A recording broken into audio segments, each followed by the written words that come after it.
સત્તાધીશો છે અને એ સત્તાધીશો તેની સરકારી સત્તાધીશો છે એ પણ દૂધની વાત સાંભળવા માટે તૈયાર નથી.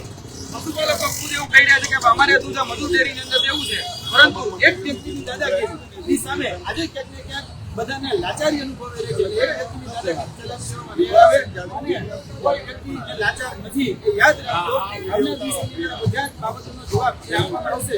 અત્યારે જે પશુપાલકો જે છે એ પશુપાલકો વિરોધ થઈ રહ્યો છે.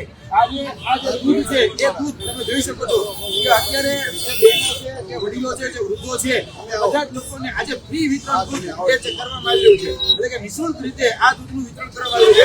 અમે અમદાવાદની જે ડેરી છે ત્યાં દૂધ આપવા માંગતા નથી અને આ જે ડેરી છે એટલે કે ઉત્તમ ડેરી એમાં દૂધ આપવા માંગતા નથી, તો વધુ ડેરી છે એમાં દૂધ આપવા માંગીએ છીએ. તો અમારી વાત સાંભળવામાં આવે, અમને યોગ્ય નિરાકરણ આપવામાં આવે.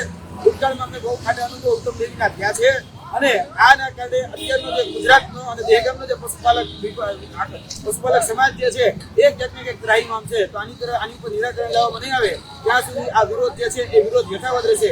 આગળના દિવસોની અંદર પણ અલગ અલગ રચનાત્મક કાર્યક્રમો આપવામાં આવશે.